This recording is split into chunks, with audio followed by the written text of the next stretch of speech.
La idea era, en la charla de hoy, establecer algunos lineamientos sobre anemias, tuvimos la oportunidad en el laboratorio de habilidades de desarrollar algunos enfoques prácticos de un tema muy prevalente, muy frecuente, como es la anemia en la consulta, tanto ambulatoria, en la atención ambulatoria, en la atención primaria, como en la internación. Por supuesto, con etiologías y causas un poquitito disímiles, ¿no? Tanto vea uno un paciente ambulatorio como un paciente en la internación. Así que vamos a intentar desarrollar esto y que ustedes puedan ir preguntando o sacando algunas ideas, algunas conclusiones. Claramente, como siempre damos y decimos en este tipo de actividades, después hay que ir a leer el tema y hacer un resumen. De ninguna manera nunca un teórico puede reemplazar la lectura del tema, ¿sí? Por más que sea buenísimo, normalmente no lo son, pero por más que sea buenísimo, si uno no tiene firme el conocimiento, esto dura poquito, es efímero. Van a ver que cuando hablamos de anemias, vamos a tener que charlar de los motivos de consulta. ¿Por qué consulta un paciente con anemia? Y ahí lo tienen, ¿no? Rubicundez claramente no, pero palidez, ganglios, pérdidas hemáticas, disnea, palpitaciones, astenia y adinamia. Está la rubicundez, porque también acá en algún momento hablamos de los síntomas generales, de los trastornos hematológicos, y la policitemia es un motivo, es decir, la cantidad de glóbulos rojos o hemoglobina elevada de consulta, entonces ahí entra la rubicundez, pero claramente no en el caso de una anemia. Bueno, con respecto a los motivos de consulta, faltaría alguno ahí, ¿no? Que es que alguien venga a la consulta con un laboratorio con el resultado, tengo una hemoglobina baja, que sería otro motivo de consulta. Y nos ha pasado muchas veces que nosotros por cuestiones raciales no vemos un paciente pálido porque tiene los labios más oscuros, la tez más oscura, y entonces se nos pasa por alto la detección de una anemia en los signos. Por eso ahora vamos a ver dónde nosotros revisamos la anemia y mucho les insistimos a ustedes que lo hagan así. Todos los días nos pasa en la internación que nosotros vamos a examinar las conjuntivas y nosotros decimos, bueno, y el resto, y por ahí las conjuntivas no están pálidas, pero sí las uñas, la palma de la mano, etcétera. Fíjense que los motivos de consulta, ¿por qué están generados? Por la anemia en sí, pero muchas veces también puede ser un motivo de consulta el síntoma de la enfermedad de base que produce la anemia. Por ejemplo, una hematoquesia. Entonces, si bien la hematoquesia consulta o se relaciona con la anemia, la enfermedad de base, un tumor de colon, es lo que trae el paciente a la consulta. Es decir, que como motivo de consulta de una anemia puede ser un síntoma que registra el paciente por la falta de glóbulos rojos o manifestación de la enfermedad de base. Esto es una definición práctica que ustedes la saben por ARTI3, ¿no? Reducción de la capacidad del transporte de oxígeno de la sangre como consecuencia del descenso de la masa eritrocitaria a un nivel considerado por debajo de lo normal. Esto, como siempre y la mayoría de las veces en medicina, la definición es arbitraria. Por consiguiente, hay que estar atentos y nunca estar en el filo que esto quiere decir anemia y esto no quiere decir anemia. Hay pacientes, como decíamos, con policitemia o con glóbulos rojos altos, los EPOC. Nosotros cuando vemos un paciente con enfermedad pulmonar obstructiva crónica decimos, decime cuán aumentado tiene la hemoglobina. Y a veces pasa que esos pacientes tienen discretamente, un EPOC severo, discretamente disminuida la hemoglobina. Entonces ahí abrimos los ojos porque si bien por definición no tiene una anemia, era esperable que tuviera los glóbulos rojos o la hemoglobina alta. Entonces ahí también tenemos que prestar atención. Nunca en medicina nos intentamos manejar con algoritmos rígidos. Esas definiciones se aplican a cada paciente y al paciente hay que verlo en su totalidad. Bueno, ahí me gustaría sumar algo más a la definición. ¿Se acuerdan cuánto era el porcentaje de extracción de oxígeno por los tejidos? ¿Recuerdan más o menos? Que en algún momento en ARTI3 lo habíamos mencionado, porque después va a ser una forma que tiene el cuerpo de intentar compensar la anemia, extraer más oxígeno de los tejidos. ¿Sí? Normalmente ese porcentaje era 25%. Normalmente los tejidos extraen el 25% de oxígeno de la sangre. Pero cuando estamos en apuros, quiere decir, hay anemia, los tejidos pueden extraer hasta el 60% de oxígeno. Es decir, hay un margen de seguridad para que si uno se anemiza, ya no empiece con isquemia. Entonces el cuerpo muy hábilmente taquicardiza, vasodilata, expande el volumen y aumenta la extracción de oxígeno por los tejidos.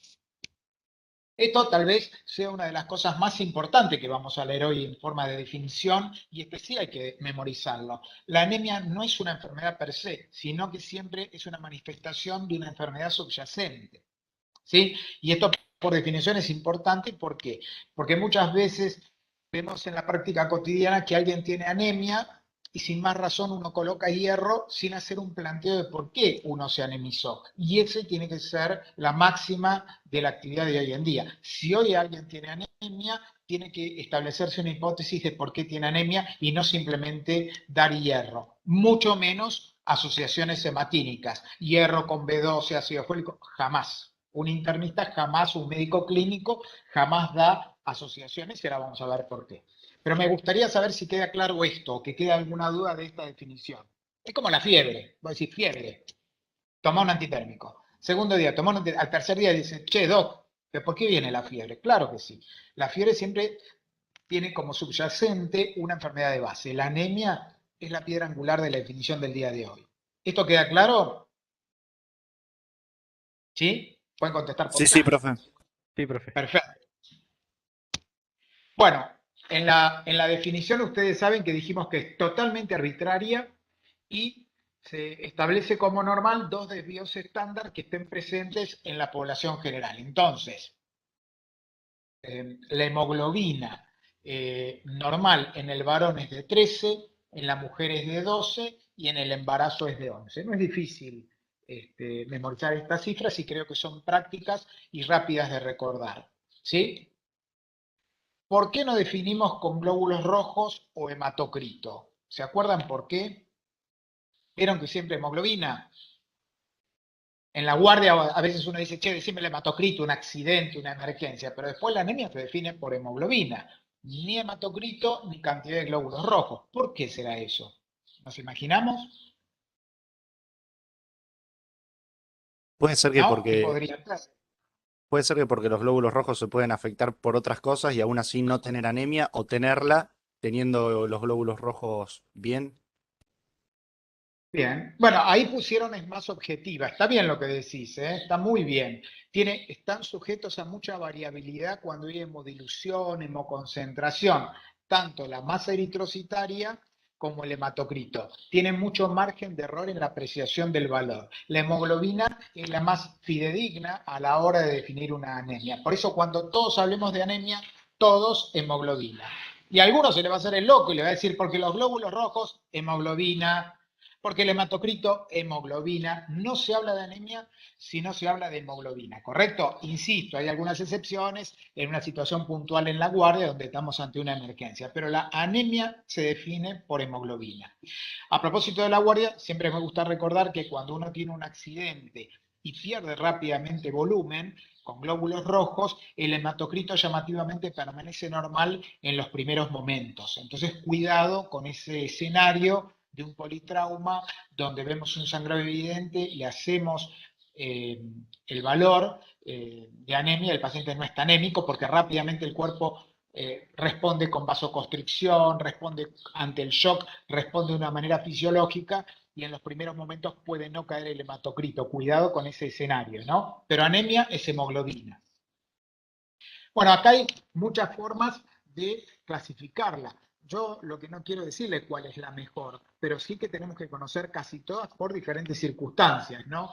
Fíjense que la anemia nosotros la clasificamos en aguda o crónica, y ahí además está decir que hay pacientes que vienen casi blancos, que voy a decir, este debe tener una hemoglobina de 3, que hemos tenido pacientes con hemoglobina de 3 y 2.5, y claramente vos decís, esto no puede ser nunca agudo, porque nadie compensa este tipo de caída de la hemoglobina en forma aguda. Y los pacientes, por supuesto, en forma aguda. Entonces hay que saber si hay una causa aguda o crónica de anemia. Y generalmente, viendo al paciente, tomándole la frecuencia cardíaca, la tensión arterial y la objetividad de lo que estamos observando, si viene de un accidente de tránsito, establecer si esta anemia es aguda y crónica, que nos separa en dos grandes escenarios y sobre todo en la necesidad de rápidamente intervenir, ¿correcto? Entonces, saber si una anemia tiene causas agudas o crónicas es una clasificación básica.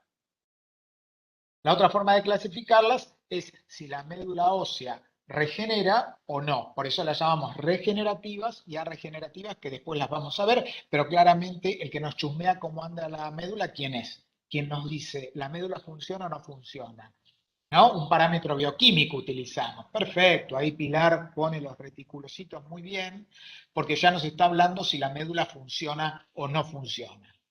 Y bueno, otra forma práctica es pensar si no está produciendo bien la médula, se está destruyendo mucha cantidad de glóbulos rojos, por ejemplo la hemólisis, o hay una pérdida. ¿Correcto? Es otra forma rápida de clasificar las anemias. Yo creo que ninguna se excluye y si uno tiene en la cabeza todas estas formas de clasificarla, rápidamente, junto con el examen físico y los antecedentes, el examen clínico, vamos a tener diagnóstico. Y por último, la ponemos por último a propósito, porque es la que más usamos en la práctica, una vez que el paciente está estable y que tenemos que repensar. Pero claramente ver una anemia como microcítica, normocítica o macrocítica no está bien si antes no charlamos y entrevistamos al paciente, obtuvimos datos objetivos, hicimos una historia clínica y después aplicamos esta clasificación. No es bueno aplicar las clasificaciones simplemente porque sería como decir, te tapo los ojos y decime que tiene esta anemia. Nada, déjame ver al paciente. Entonces ahí es todo mucho más simple y sencillo. Pero algunas anemias nos llevan a veces a pedir estudios complementarios complejos porque son de más difícil diagnóstico. Pero bueno, esta era una forma de clasificar las anemias en forma global, ¿no? Fíjense que acá le ponemos de nuevo las regenerativas a regenerativas y la clasificación morfológica que muchas veces impone la literatura en pequeñas, microcíticas, menos de 80 femtolitros, normocíticas de 80 a 100 femtolitros y macrocíticas más de 100 femtolitros. ¿Sí? Es una forma básica en que nosotros clasificamos las anemias o cuando estamos delante de un paciente con anemia. Es bueno que nosotros tengamos en la cabeza las principales causas de cada una de ellas y no una lista interminable. Yo siempre digo, entre las 2-3 primeras causas, acaparamos el 95% de las anemias, por ejemplo, microcíticas. Entonces hay que aprender 2 microcíticas, 2 normocíticas y 2 macrocíticas. Siempre tengan en cuenta que las más prevalentes son las microcíticas ferropénicas, ¿no? Entonces, bueno, saber 2 de cada una nos permite obtener diagnóstico en el 95% de los pacientes y no intentar memorizar la causa rara. Esto simplemente para que después ustedes lo vean con tranquilidad, es un algoritmo de estudio que ahora nos vamos a introducir sobre las micro, normo y macrocíticas. Simplemente para que lo vean con detenimiento después ustedes. Bueno, acá tenemos de las microcíticas. Ustedes saben cuáles son las más frecuentes microcíticas, ¿no? Es decir, esas que tienen menos de 100 femtolitros, que es el volumen corpuscular medio que hay que saber calcular en la guardia, porque a veces esos parámetros no son calculados en una guardia. Menos de 80, perfecto, muy bien. ¿Y cuáles son las causas? Que si bien acá están, ustedes sabrán cuáles son las más frecuentes o prevalentes, porque las han visto en tamizaje, las han visto en ARPI. ¿Cuál creen que son las más frecuentes de estas? La ferropénica, y ponen Nahuel, perfecto, y creo que todos vamos a coincidir. Ahora, dentro de las ferropénicas, ¿cuáles son las etiologías frecuentes? Ahí pueden opinar, ¿eh? ¿Por pérdidas hemáticas? Pérdida, perfecto. Ahí ponen déficit de hierro. Entonces, mira, pérdidas hemáticas, ahí puso menstruación, celiaquía y otro puso déficit de la ingesta. Bueno, ahí tal vez podríamos dividir en grupos etarios, ¿no? En grupos etarios nos permitiría conocer que probablemente algunas pérdidas digestivas y menstruales sean en edad media de la vida y que tengamos en los chiquititos o en los adultos déficit en la ingesta.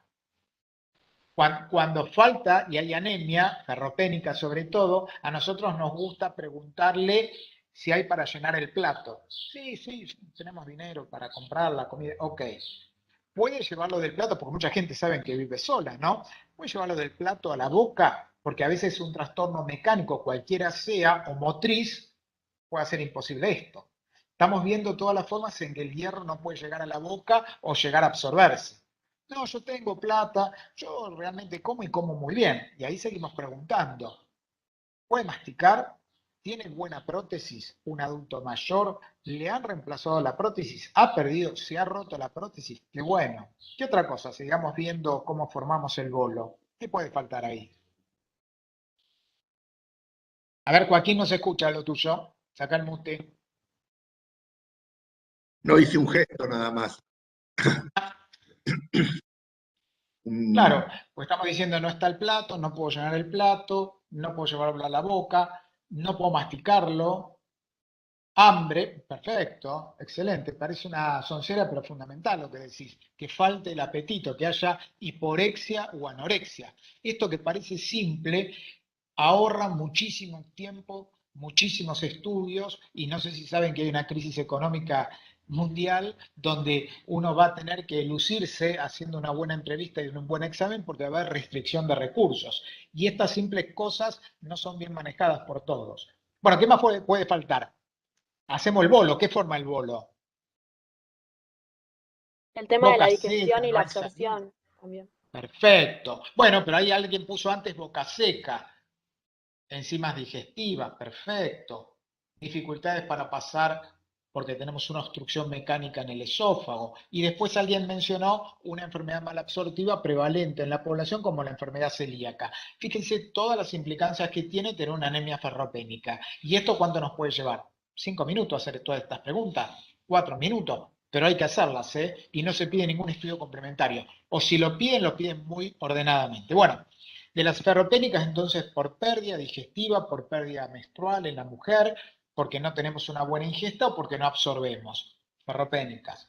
Después, las anemias de los procesos inflamatorios crónicos, la talasemia y la sideroblástica, que es más rara, que es una enfermedad generalmente o hereditaria o adquirida con connotaciones neoplásicas o connotaciones con base neoplásica. Pero estamos viendo anemias donde lo más prevalente tiene que ser pérdida y nosotros tenemos que ir a buscar si hay pérdida digestiva o pérdida ginecológica. O no hay para ingerir, o no se puede ingerir, o no se puede absorber. Las normocíticas, ¿cuáles serían las primeras causas? Recordando que son de 80 a 100 femtolitros, ¿no? Ahí está. Hemólisis, hemorragia, perfecto. Ese es el concepto. También la enfermedad crónica, pero sobre todo hemólisis, hemorragia, bien María Luz, y enfermedades crónicas. Normocítica, normocrómica. Acuérdense que dentro de esto vamos a manejarlos con volumen corpuscular medio y hemoglobina corpuscular media en la práctica. Concentración no usamos tanto nosotros, sí volumen corpuscular y hemoglobina corpuscular media. Donde todos preguntaban en ARTI si había hipocrómicas, claro, normocrómicas sí, las hipercrómicas no existen. Y Profe, después, fíjense, profe, sí, yo tengo sí, una pregunta. Yo ayer sí. leía y decía como que en las hemorragias también puede ser macrocítica, ¿puede ser? ¿Por O, qué? o sea, yo lo Sí, entendí puede como ser. porque comentaban los reticulocitos, pero me Exactamente. daba dudas porque yo siempre pensaba que era normocítica, normocrómica. No, no, está. Normocítica, normocrómica. Pero está la respuesta porque la hemorragia fue tan buena, tan amplia, y la médula anda también, que llenó reticulocitos la sangre periférica. Entonces puede dar normo o macro.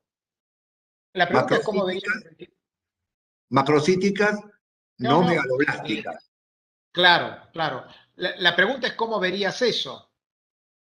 ¿Cómo se puede ver? ¿Se entiende cómo lo observás?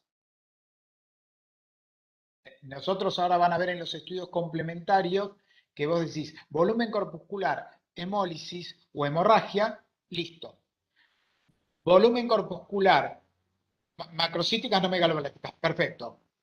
Hemólisis o hemorragia, macrocitosis, y vos decís, no es una verdad esto, es una pregunta. Che, ¿serán reticulocitos? ¿Cómo respondemos a eso? Porque eso es una inquietud que surge ahora en la charla. Y eso no lo hace el laboratorio. Crisis reticulocitaria, perfecto. ¿Cómo se ve o dónde se ve eso? Es una pavada, pero es muy importante. El frotis. El frotis. Exacto. No es lo mismo meter en un contador automático y que cuente y que calcule una máquina a decir, espera, tenés un portaobjetos, lo tenés y decís, acá, si tiene experticia, generalmente lo hace el bioquímico o el hematólogo, pero ustedes, como médicos clínicos en un lugar alejado, lo podrían hacer. Está lleno de reticulocitos, esto es una macrocitosis secundaria a una hemorragia, ¿se entiende? Lo que define eso es la observación directa por un frotis. Acá ven cómo la anemia macrocítica puede ser megaloblástica o no megaloblástica. Y la megaloblástica generalmente es por carencia de B12 o ácido fólico. Ahí están las causas, no hay que separar. Megaloblástica es B12 o ácido fólico. Y la no megaloblástica, yo digo para que se acuerden ustedes, son las H's. Hepatopatía, oxidrilo, hipotiroidismo. Hepatopatía, oxidrilo, que es alcoholismo, hipotiroidismo. ¿Correcto? Y la megaloblástica es carencia de B12 o ácido fólico. ¿Por qué? Porque me falta el estómago, gastrectomía, o porque tengo un proceso autoinmune como la gastritis atrófica que va a producir la anemia perniciosa. Esto se llamaba así porque antes se morían todos. Anemia perniciosa, una anemia que mata, muy mala. Hasta que se descubrió que la anemia era producto de una gastritis atrófica de autoinmune que se recuperaba el paciente cuando se le colocaba por otra vía B12, no fue más perniciosa. ¿Se entiende? Por eso le tenía el nombre de anemia perniciosa, secundaria a una gastritis atrófica por un proceso autoinmune que atacaba la mucosa gástrica. Pero finalmente lo que tienen las megaloblásticas es que te falta B12 o ácido fólico. ¿Correcto? Fíjense cómo las clasificamos, dijimos volumen corpuscular en fentolitos en micro, normo, macro, y hemoglobina corpuscular media en picogramos miden en hipocrómico, normocrómico. No existen las hipercrómicas. Otra cosa que utilizamos nosotros es el RedWin, amplitud de distribución del tamaño de los eritrocitos. ¿Qué significa? Que nos dice normalmente que lo normal es menos de 15% y nos habla de la diferencia de tamaño de los glóbulos rojos. Si están todos homogéneamente pequeñitos o grandes, o hay algunos chicos, algunos grandes, y eso a veces aporta. Lo que no hay buena estandarización en los laboratorios, por eso no se usa tanto.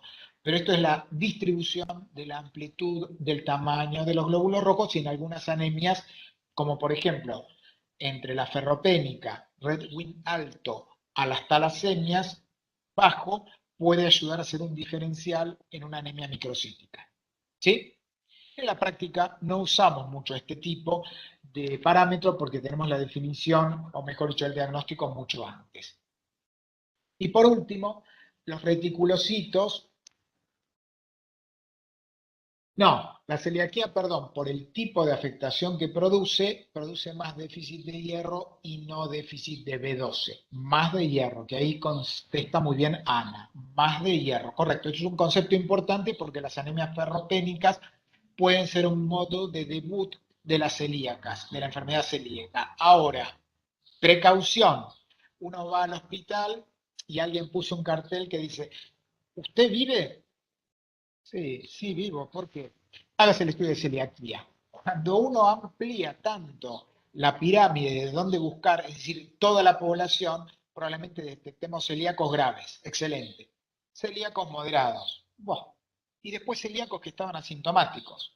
Pero acuérdense que acá se juegan muchas cosas. Por consiguiente, yo creo que habría que ser más criterioso a la hora de evaluar. No sé si lo han notado la semana de la hepatitis C, hagámoslo a todos, la semana de la celiaquía a todos, y así multiplicado. Es muy importante cuando se detecta una persona que está asintomática, digamos con una enfermedad que potencialmente le puede hacer daño, y cuidado cuando detectamos enfermedades que no te iban a hacer nada durante el resto de tu vida. Ampliamos la base de la enfermedad, pero probablemente tratemos a muchos. Exactamente. Ahí lo puso muy bien Benjamín. Ahí tenemos un Benjamín en el servicio que es muy fanático de la estadística sobre diagnóstico. Correcto, correcto. Bueno, Del laboratorio, ahora vamos a empezar con un poquito con la práctica, pero del laboratorio, ¿qué pedimos? Fíjense qué interesante que cuando nosotros tenemos una anemia, decimos, dame los parámetros ferrocinéticos. Cuidado antes de transfundir un paciente en la guardia, de que hay que retirar una muestra para calcular los parámetros. ¿Y cuáles son los parámetros? No son muchos. La ferremia o el hierro en sangre, la transferrina, la capacidad total de fijar el hierro, ¿no?, en el suero, la transferrina, la saturación de transferrina y la ferritina. Repetimos, parámetros ferrocinéticos: hierro, transferrina, saturación y ferritina. 4, muy fácil. Nosotros antes aprendimos que hay un quinto que es la tinción de Pearls, que es la tinción de hierro medular. Hoy en día eso no se hace más, porque hay datos bioquímicos que evitan hacer punciones para ver el depósito de hierro en la médula. Ferremia, transferrina, saturación y ferritina son los 4 parámetros que rápidamente, luego de un examen clínico, nos tienen que orientar sobre qué tipo de anemia tiene el paciente, ¿correcto? Recuerden una cosa básica. La saturación, normalmente se acuerdan cuánto estaba saturado ustedes, ¿no? La transferrina, no sé si se acuerdan. ¿No? ¿Ayudamos? 20 y pico, 30, máximo 33%. ¿Pero para qué era eso? Porque cuando veíamos que la transferrina, ¿de qué se encargaba?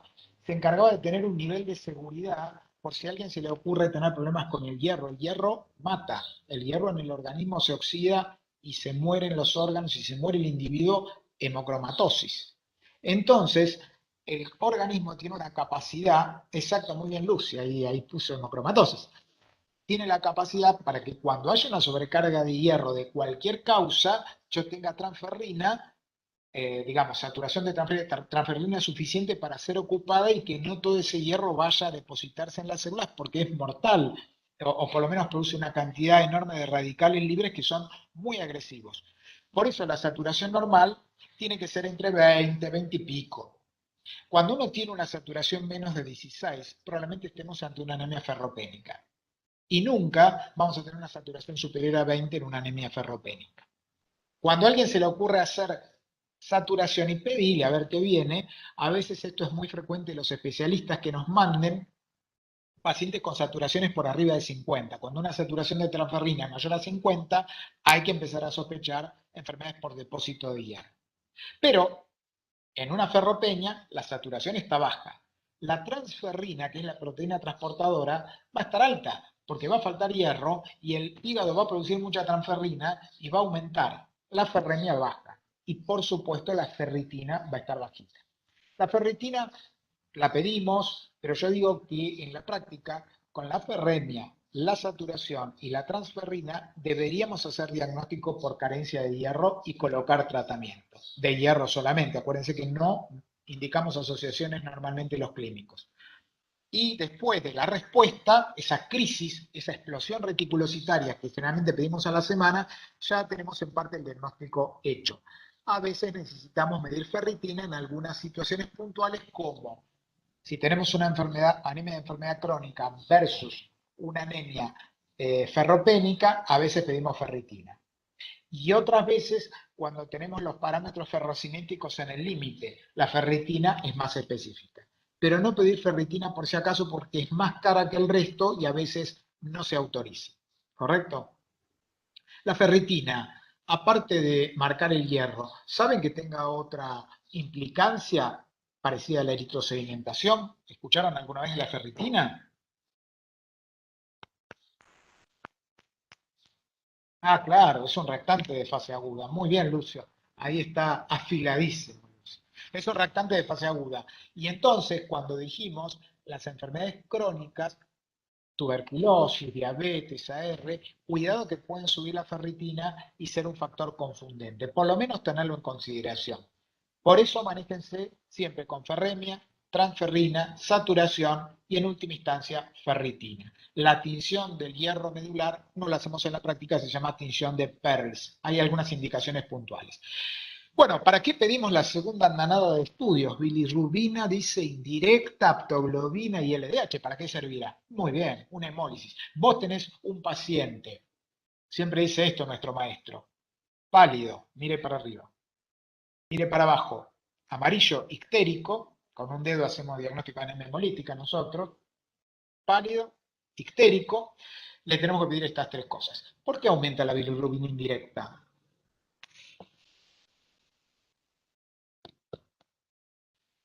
Es un metabolito de dónde está la bilirrubina, ¿no? Ahí. Bueno, destrucción de la hemoglobina, aumenta la bilirrubina. Destrucción celular, aumenta el LDH y baja la aptoglobina.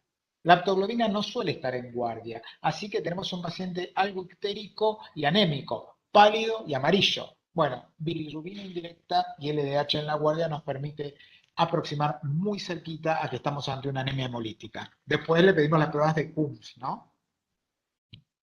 La electroforesis de hemoglobina nosotros la pedimos en las talasemias, pero primero la talasemia hay que sospecharla antes que pedir una electroforesis de hemoglobina. Y fíjense el último, que está chiquitito, pero es uno de los más importantes, el frotis. El frotis no hay que pedirlo para ver qué viene o por si acaso. Ahí planteó un compañero nuestro que si hay una hemólisis y tenemos una macrocitosis, yo quiero saber si la macrocitosis es producto de una presencia de reticulocitos o alguna otra célula. Imagínense que tenemos una anemia en el contexto de una leucemia. ¿Qué pedimos? Un frotis. Y nos va a mostrar las células plásticas, ¿correcto? Tenemos una anemia que nos está sospechando que el paciente tiene carencia de B12. Frotis. ¿Sí? El frotis es muy importante, pero a veces uno piensa que porque tiene una batería de análisis bioquímicos se suplanta el frotis. Y el frotis tiene que ser visto en primera instancia por el bioquímico y en segunda instancia por el hematólogo. Pero acuérdense que no se pide para ver qué viene, se pide siempre con una hipótesis. Nos puede sorprender el resultado, eso se acepta, pero nunca pedir un estudio complementario para ver qué viene. Los reticulocitos, simplemente para que recuerden, porque hay que tenerlo en la cabeza, que la cifra normal es de 0.5 a 1.5 por 100 hematíes examinados, y en el momento que hay explosión reticulocitaria, esto se va a veces hasta a 5%, es decir, aumenta ostensiblemente. Y abajo, porque normalmente cuando contamos los reticulocitos lo hacemos en el contexto de la anemia, entonces hay que hacer una breve modificación a la fórmula, que son los reticulocitos corregidos, que son el porcentaje por hematocrito sobre 45, y esos son el índice de reticulocitos corregidos. ¿Por qué es importante? Porque nos permite decir, no, acá no hay reticulocitos, esto es medular el problema, o los reticulocitos están enormemente altos, esto es un problema regenerativo, ¿se entiende? Y esto nos permite orientarnos dónde puede estar el problema, si es a nivel de la estación de constitución, médula, le decimos, o en las estaciones periféricas, que son a donde llegan los trenes. Siempre nos dice, maestro nuestro, que cuando vos tenés todas las series bajas, el problema está en la fábrica, en la médula, en constitución, ¿correcto? Y eso se llama una pancitopenia. Bueno, y esto era otra forma, claro, ahí Benjamín pone pancitopenia.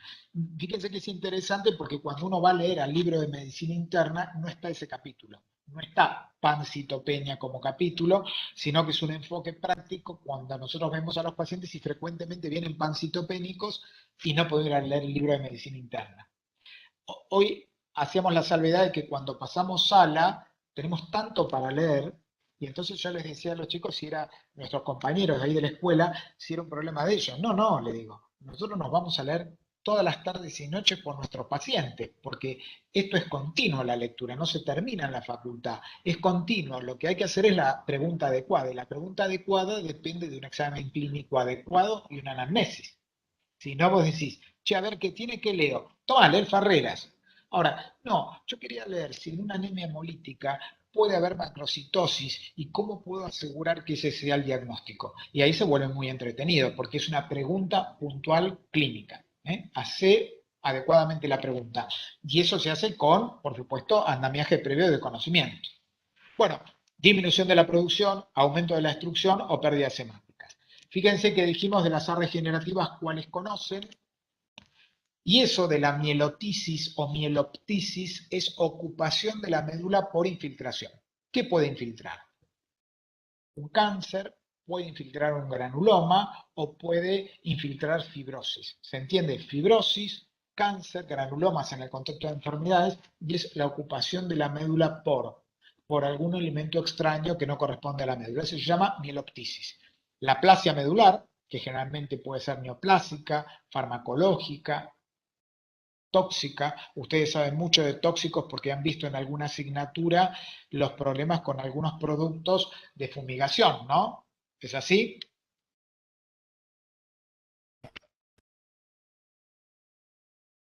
Sí, claro que sí. Y esto que parece que no pasa nada con la fumigación, uno tiene en la manifestación de la médula algunos productos que, por supuesto, van desde la predisposición de uno a un producto eminentemente tóxico, por ejemplo, ahí los órganos fosforados, cuando se fumiga cerca de una población.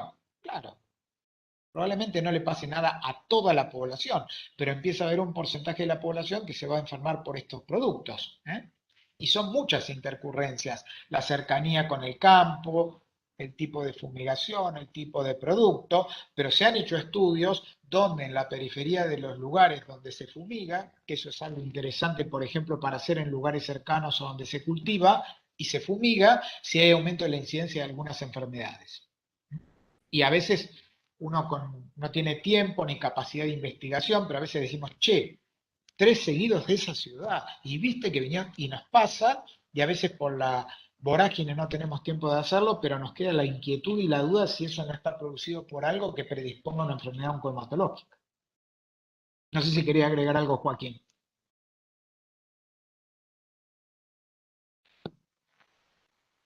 No, gracias. Bueno, ahí la carencia de B12, acuérdense que las nutricionales dan a regenerativa, ¿sí? El exceso, perdón, el descenso del andrógeno, EPO y T4 y las anemias de enfermedades agudas y crónicas. Pero en concreto, generalmente cuando hay una anemia A regenerativa puede ser carencial, pero normalmente es por ocupación de la médula, por tóxicos, fármacos. Y esto no nos vamos a meter mucho, pero acuérdense que los aumentos de las destrucciones pueden ser intracorpusculares, que son enzimáticos, de membrana, adquiridos también, y extracorpusculares, que ahí entran los anticuerpos, las infecciones, los trastornos valvulares. Esto para orientarse, ustedes algunas de estas hereditarias han visto en asignaturas anteriores, y en las adquiridas nosotros trabajamos mucho con la prueba de Coombs, que nos dice que el proceso es autoinmune. Acuérdense que antes tenemos que diagnosticar la anemia, que la anemia tiene ictericia, que tiene bilirrubina alta, que la anemia tiene ictericia, bilirrubina alta, y ahí vamos a pedir bilirrubina indirecta y LDH. Es una hemolítica, ahí inmediatamente pedimos una prueba de Coombs, porque si la anemia es hemolítica con una Coombs positiva, no es de buena práctica transfundir ese paciente, porque podemos producirle un mal mayor. Siempre cuando estén en la guardia y vayan a transfundir a un paciente, cuando uno dice anemia, transfundirlo. Hay que ver por qué. Y eso siempre preguntar por qué. Porque si el paciente está estable, está sin disnea, taquicárdico, no está, y tiene buena presión, eso se puede hacer al otro día. No es lo mismo transfundir a las 12 de la noche cuando estamos solos, que es una aplicación muy importante que se va a hacer al paciente, y al otro día nos damos cuenta que el paciente no tenía disnea, no tenía angor, se entiende, no tenía necesidad de una transfusión inmediata. Lo que pasa es que cuando uno como médico tiene el poder de, quiere aplicarlo. Y a veces es mejor esperar que actuar apresuradamente, sobre todo cuando va a ser una prueba que puede traer reacciones alérgicas, ¿correcto? Entonces, antes de transfundir, ¿por qué? ¿Es necesario? ¿Está inestable? ¿Tiene angina? Entonces eso es una emergencia. No se discute y nadie lo va a discutir aunque dé un efecto adverso. Pero si el paciente está estable y tiene un efecto adverso, se puede hacer al otro día. Bueno, fíjense que desde la clínica de una anemia va desde lo socioeconómico, porque dijimos que el acceso, por ejemplo, a un turno, el acceso al alimento, todo eso tiene que ver con factores sociales y económicos. La raza, siempre nos pasa que tenemos pacientes, por ejemplo, oriundos de Colombia, que tienen anemias depranocíticas que se ven en ese lugar. Como es tan importante hoy en día los viajes, empezamos a ver este tipo de circunstancias que son poco prevalentes. Antecedentes familiares. Sí, mi mamá tuvo una anemia del Mediterráneo, talasemia. Estábamos estudiando una hora y ya sabíamos eso. Hace unos años teníamos un paciente que estaba con anemia y fiebre, ¿no? Un tripulante de una embarcación. Toda la noche hablando con él porque hablaba inglés y con mi superior y yo no hablábamos nada de inglés. Y no entendíamos nada y estaba con anemia y fiebre. Y a la mañana caía el capitán del barco que hablaba español y nos dicen, bueno, gracias por atender. Vieron, ¿no? Un paludismo. Sí, por supuesto, por supuesto. Ni idea de lo que era, ni idea de lo que nos estaba hablando, pero no habíamos logrado una buena comunicación porque hablaba inglés y nosotros no sabíamos hablar inglés. Y el capitán del barco, ducho en este tipo de complicaciones, ya nos había hecho el diagnóstico, ¿no? Procedencia. Hoy el barco, el avión, hace que si estamos ante un brote, por ejemplo, de paludismo en el norte de Jujuy o en Bolivia, si llega alguien oriundo, le tengamos que preguntar, ¿correcto? En el examen físico, la presencia de soplos. Acuérdense que algunas personas podemos tener alguna valvulopatía que en presencia de anemia y taquicardia hagan aparecer o hagan más evidente un soplo. Estemos taquicárdicos. El otro día el doctor Ditch decía que cuando uno va a hacer un examen de un paciente que tiene enfermedad hematológica, vamos a palpar bien todos los ganglios de la economía. Ya vamos a tener una actividad de eso la semana que viene. Vamos a palpar el vaso, vamos a palpar el hígado y vamos a palpar, observar la boca sobre alguna manifestación en la mucosa o en la piel que nos haga pensar en la enfermedad de la sangre. Ayer pasamos con un paciente que tenía una anemia, había sido internado con una anemia, y cuando le vemos las manos tenía lleno de telangiectasia las manos. Los labios con telangiectasias son manchas rojas, pero cuando uno las aprieta desaparecen. Y toda la lengua llena de telangiectasias. Entonces cuando le preguntamos, muy fácil, su mamá, ¿alguna enfermedad? Sí, telangiectasia hemorrágica familiar, que se llama enfermedad de Rendú. Y ya no le Rendú-Osler, ya no le tuvimos que preguntar nada más. Esos hacen telangiectasias en el tubo digestivo y se anemizan rápidamente y, bueno, y eso les trae graves problemas y consecuencias. La observación de todo el examen clínico, desde el pelo hasta la punta de los dedos.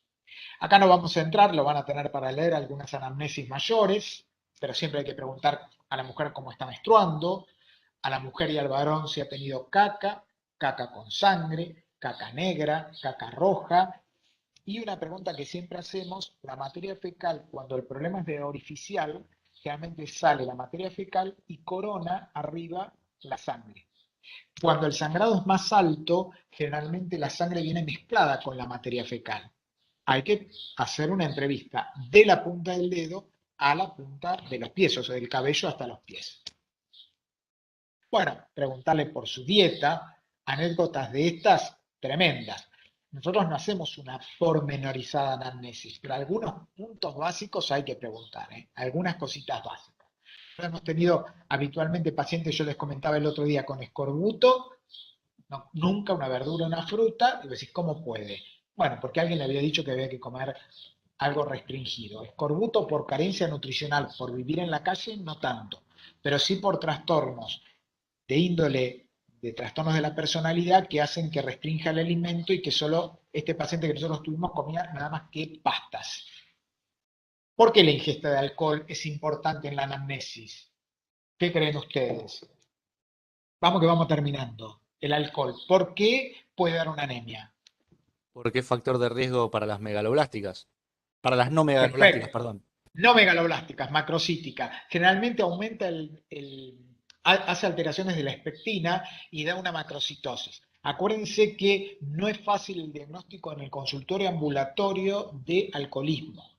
La presencia de una macrocitosis no megaloblástica y una plaquetopenia, cuando lo saluda mano caliente y que entra masticando chicle, puede hacer pensar en un alcoholismo. Insisto, porque uno se imagina entrando pacientes que van a ver en el hospital en abstinencia y muchas veces la persona toma y no tenemos noticias de que toma. La macrocitosis es una observación para hacer una entrevista más adecuada. Usted toma, ¿no? Mala pregunta. Entonces hay que hacer un abordaje adecuado sobre ingesta de alcohol. Bueno, acá tenemos todos los datos que después ustedes van a ver. Lo que me gustaría destacar es lo siguiente. Cuando uno se anemiza, y cae la hemoglobina, el cuerpo enseguida comienza a tener taquicardia, vasodilatación, dijimos que los tejidos sacan más oxígeno de la hemoglobina, y no es lo mismo tener 8 de hemoglobina a los 20 años que 8 de hemoglobina a los 60 años en un tabaquista hipertenso. A veces pueden hacer ANGOR, pero el ANGOR este se llama secundario, porque no es por un trastorno en sí primariamente de la circulación coronaria, sino de la carencia de la hemoglobina en el transporte de oxígeno. Entonces vos llamás al cardiólogo, che, vamos a hacer una hemodinamia. No, le falta sangre, confundilo. ¿Se entiende por qué es importante este enfoque de qué es lo que genera el ANGOR en las anemias severas? Lo otro que no me quedó claro es por qué algunas anemias hemolíticas cambian el color de la orina. Si aumenta qué bilirrubina en la anemia hemolítica. ¿Se acuerdan? Ahí está. La indirecta. Y la indirecta no aparece en la orina. No dejen de aprender que lo que sí aparece en la orina es la hemoglobinuria y eso también oscurece la orina. Entonces, cuidado cuando uno rápidamente dice, eso es coluria. Precaución. No, no podría ser coluria porque tiene anemia hemolítica. Claro. Ictericia prehepática sin coluria, pero la anemia hemolítica puede oscurecer por pigmentos de la hemoglobina, ¿sí? Por eso cuando vean una orina oscura, ¿qué es eso? Una orina oscura. Bueno, a ver, no le des vuelta, es una coluria. No, no, para que hago analizar la orina y ya te digo, porque eso puede tardar 10 minutos, ¿correcto? Bueno, espuma puede tener si tuviera proteínas, pero la coluria en sí de espuma amarilla que mancha la ropa interior. Pero con esto quiero dejar, exacto, espuma amarilla. Con esto quiero dejar claro que la anemia hemolítica oscurece la orina no por aumento de la bilirrubina directa, es indirecta por definición, sino porque aparecen pigmentos de hemoglobina, ¿correcto? Bueno, no vamos a entretener mucho más. La frecuencia de las menstruaciones. El otro día yo preguntaba el número de toallitas y alguien me corregía, me dice, ¿por qué no el número de copas menstruales? Bueno, es cierto, aprendimos en otra época la semiología, entonces hay que adaptar todo esto a lo que nosotros estamos ahora explicando y lo que va a pasar cuando ustedes salgan y tal vez estén en otro periodo de aprendizaje de cosas. Pero hay que preguntar el volumen menstrual, ¿sí? Acá tenemos más síntomas, dificultad para concentrarse, piel pálida, calambres, insomnio, taquicardia. Esto es, yo creo que tiene que quedar claro. Cuando nosotros vemos la conjuntiva se complementa con el hematocrito personal, que es comparar palma con palma. Y fíjense que las líneas de la mano normalmente permanecen oscuras. Dice Argente que cuando eso no tiene ese color oscuro es porque la hemoglobina es menos de 7. Nosotros le comentamos que en la práctica vemos la conjuntiva y hacemos un cálculo de hemoglobina que después corroboramos cuando viene la hemoglobina. Es una forma de entrenamiento que ya van a tener cuando vayan a ver pacientes, ¿no? Nuevamente, la palidez comparada con una palma en teoría normal que deberíamos llevar nosotros, la mano. La conjuntiva, donde nosotros buscamos la palidez, y acuérdense que cuando levantamos el párpado superior y le decimos que ve abajo, vemos la conjuntiva blanca, ¿no? Nunca se revisa con esta luz que yo estoy ahora artificial. Esto se revisa la ictericia y la palidez al lado de la ventana porque normalmente las luces amarillas pueden modificar la percepción. El lecho unguial, a veces decimos que pongan una mano arriba de la otra y comparen ambas lechos unguiales y van a ver la palidez marcada. ¿Correcto? El examen físico, palpación de cadenas ganglionares, palpación hepática esplénica. Nosotros siempre decimos el polo de vaso. Van a ver que no es difícil palpar, pero recuerden siempre que el vaso se percute mejor que lo que se palpa. Y cuando vayan a percutir el vaso, otra enseñanza de un maestro es que el vaso tiene el tamaño de un pan de jabón o una moneda de $1 ensartada por la 9ª costilla. Para que tengan una noción, en el hemitórax izquierdo de cúbito lateral, cuando vengan percutiendo sonoridad pulmonar y se encuentren con la matidez. ¿A nivel de dónde? 9ª costilla. ¿Qué tamaño? Moneda de $1. ¿Qué sé yo? Yo nunca vi una moneda de $1, pero tiene más o menos este tamaño. Inspección de la piel y mucosas. Cuando los especialistas nos dicen a nosotros, che, usted tiene una leucemia L4, L5, el especialista se enoja muchísimo. Yo les cuento, y ya vamos a hablar en la próxima, que las leucemias son una de las pocas causas de hipertrofia gingival. Se engruesa mucho la encía. Y eso lo puede dar el escorbuto, la leucemia, los anticomiciales, los antiepilépticos. Entonces decís, che, ¿vos estás tomando algún antiepiléptico? No. ¿Comés bien? Sí, frutas y verduras. Bueno, una forma de debut de las enfermedades hematológicas como la leucemia mieloide aguda M4, M5 es la hipertrofia gingival. Es decir, che, demasiado finito. No estoy diciendo que hagan diagnóstico, estoy diciendo, mira, yo que soy un recolector de datos y que estoy en medicina interna 1, te digo que este señor está pálido y tiene una hipertrofia gingival. ¡Apa! Vamos a hacer un frotis. ¿Se entiende el punto de qué es lo que hacemos nosotros en semiología clínica como recolectores de datos, ¿no? Bueno, anteúltima. A ver, ¿quién la lee? 38 años, polimer. No, esta no la vamos a leer porque después es parecida a otra que hemos dado. Pero esto les quería mostrar. Anemia ferropénica. Fíjense cómo los datos no se preocupen porque siempre están en el acceso en el teléfono. Lo que sí hay que tener en cuenta qué es lo que vamos a pedir. Y nosotros dijimos que pedimos ferremia, saturación, transferrina y amplitud del tamaño de los glóbulos rojos. Acuérdense que cuando hay mucha amplitud y mucha diferencia, una microcítica es la ferropénica. Y cuando tenemos una microcítica con los glóbulos rojos de tamaño muy similar, menor a 15, es una talasemia. Un detalle de la talasemia, interesante, y no vamos a hablar mucho más de ella, es que la talasemia, los glóbulos rojos, vos decís, está anémica esta paciente, correcto. 5 millones de glóbulos rojos. ¿Cómo? No te entiendo. Son glóbulos rojos muy chiquititos, mucha cantidad y que dan anemia. ¿Correcto? Ahí tenemos como último la tinción de Peirce, que hoy en día quedó suplantada por la ferritina eritrocitaria. Terminamos con esto. Presten atención. Cuando uno va a indicar que tenemos que comer más cantidad de hierro, le tenemos que enseñar dónde viene el hierro. ¿Me ayudan? ¿Dónde viene el hierro? En la comida. ¿Cómo, Mucha profe? cantidad de hierro. ¿Eh? ¿Cómo es la pregunta? ¿Dónde viene el hierro en la comida? En la carne de vaca. Perfecto. Hay Mucha formas carne. hemáticas y no hemáticas, puede ser. Digo, hemo y no ¿Sí? hemo, Sí, ¿no sí. era? Perfecto, pero yo digo en la comida, ¿eh? Ahora vamos al hierro. En la comida, ¿dónde le decís? En las legumbres, en la espinaca, hojas verdes, verdura, hígado, lentejas. Muy bien. ¿Dónde más? Porotos. ¿Qué más? Riñón, arvejas. Riñón. El riñón tiene hierro, lo que pasa es que a nadie le gusta. El hígado tampoco gusta mucho, les aclaro, ¿eh? ¿Dónde más? Por ahí que venga la morcilla, perfecto. Por ahí enriquecido con hierro. Algo que venga enriquecido con hierro.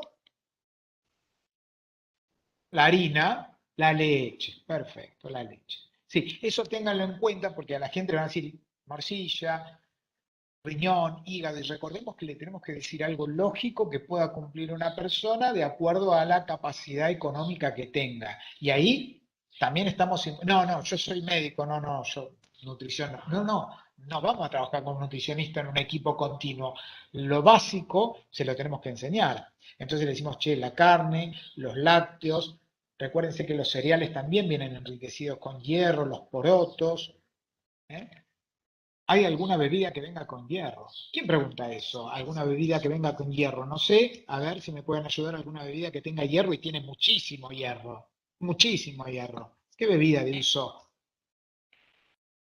El mate. Yo estoy tomando mate, pero no sé, creo que algo tiene, no te sé responder, pero vamos a averiguarlo. Y aparte es una infusión muy típica, pero una bebida que tiene mucho, pero mucho hierro, ¿saben por qué aprendí esto? Yo no lo sabía, porque tenía pacientes con hemocromatosis. Entonces el experto de el Ramos Mejía, que era quien lo atendía, me dice, che, nunca Coca-Cola, bebidas cola y poco pan, tienen muchísimo hierro. Les decía yo. Bueno, qué interesante. La Coca-Cola y el pan tienen muchísima cantidad de hierro. Lo que pasa es que como indicación médica podría tener algunas consecuencias indicarle esa cantidad de azúcar. ¿Se entiende? Pero tiene mucho hierro. Ah, mira, ahí está. Muy bien, Coca-Cola. Pero eso, ¿sabés qué? Lo aprendimos al revés. No para aportar hierro porque puede ser una mala indicación, sino porque no lo pueden tomar la gente que tiene hemocromatosis. Bueno, ahí tienen el hierro oral. Dos cosas del hierro oral. Recuerden que el hierro oral, las concentraciones, tienen que ser hierro elemental. La mayoría de las veces tienen 60 las pastillas. Así que 6 por 3, 18. 3 pastillas y le están poniendo 180 miligramos de hierro elemental. Y hay que tolerar 3 pastillas con hierro. Por eso nunca se lo damos a veces lejos de las comidas y se lo podemos fraccionar. Mejora la absorción con jugo de naranja y es muy mala, se lo damos a los pacientes que tienen hemocromatosis, la absorción con té. Las infusiones alteran muchísimo, sobre todo el té. Té con galletitas causan anemias tremendas en los adultos mayores. El té es un quelante de hierro, así que no se puede tomar con té. Ni fraccionarlas y alejarlas de las comidas. El endovenoso no lo tienen que memorizar porque está en acceso en el teléfono, pero fíjense que cuando nosotros tenemos una anemia muy severa y no puede, no, que lo coma, muy buena pregunta esa, que lo coma lógicamente después de las comidas o antes de las comidas y que sea lógico. ¿Qué significa? Usted levántese a las 4 de la mañana, tome el hierro y después desayune, le sonás la vida a alguien. Por lo menos tiene que haber un tiempo prudencial de 1 hora entre la ingesta. No, Doc, me cae para la miércoles. Bueno, tomalo con el desayuno y voy a poner 50% más. Dificulta hacer creer el 50% de la absorción, ¿sí? Entonces, a veces se lo damos con el desayuno, se lo fraccionamos y aumentamos la cantidad de hierro. Y les quería decir que endovenoso lo pasamos cuando no hay tolerancia, hay una úlcera, o si yo tengo que controlar que la caca no esté negra por melena. ¿Cómo hago para controlar esto si el hierro pone negra la materia fecal? Entonces, pasamos de la vía oral y lo damos endovenosa. 15 menos hemoglobina por peso por 3. Esa es la dosis que nosotros colocamos, ¿entiende? 15 menos la hemoglobina del paciente, por ejemplo, 5 tiene de hemoglobina, por el peso 70 por 3. Eso nos da la cantidad en miligramos que le tenemos que poner al paciente. Y en la práctica, esa cantidad la duplicamos. No se puede poner más de 100 miligramos día de hierro endovenoso. El hierro da mucha reacción alérgica, entonces se pasa a la mañana, ¿sí? Aprendimos que eso no se hace a la noche solo cuando estoy en la guardia, a la mañana le pasamos el hierro endovenoso. Y una cosa que ya está laudada, no se premedica, porque la premedicación trae más efectos deleterios que un potencial efecto adverso del hierro. Eso ya está escrito, no es que se me ocurrió a mí, porque nosotros premedicábamos, che, hay que premedicar, y hacíamos inercia. Corticoides, difenilidramina, que es un antialérgico. Y después podemos hablar, che, ¿esto es necesario hacerlo en todos los que le vamos a poner el hierro? No, no está demostrado. Sí está demostrado que tenés que estar al lado del paciente o cerquita y si tiene un efecto adverso, cerrarle el hierro. Nunca se ponen asociaciones B12 y hierro sin saber cuál es la causa, que eso es frecuente, que estás tomando una asociación cubierta entérica o liberación prolongada. El hierro se pone como hierro elemental por boca, sulfato o fumarato. Y la situación 2, que tampoco la vamos a hacer porque también se van a lucir en ABC y en una actividad, ¿no, Joaquín? No vamos a hacerla, simplemente para que sepan esto, y ya terminamos, que es interesante que cuando uno deja de comer carne o productos cárnicos, el depósito de B12 dura 4 años. Pero cuando uno deja de comer folatos, por ejemplo, verduras y frutas, el depósito es 3 meses. Tengan en cuenta esto. Y para terminar, una gran enseñanza. Como el déficit de B12 produce síntomas neurológicos y desmieliniza y produce una megaloblástica, el ácido fólico también. Cuando uno tiene duda, siempre se ponen los dos. Nunca se puede poner ácido fólico porque mejoran los parámetros hematimétricos, pero si no es que falta ácido fólico, falta B12, se destruye la mielina, con la consecuencia que ustedes imaginarán, demencia, trastornos de la marcha, porque la B12 es la que se encarga de justamente formar bloques de ADN. Entonces, nunca en una megaloblástica se repone ácido fólico sin reponer B12. A lo sumo podemos negociar los dos. Nunca se pone ácido fólico solo en una megaloblástica, ¿correcto? Siempre va con B12. Y acá un algoritmo que tenían para pensar la carencia de B12.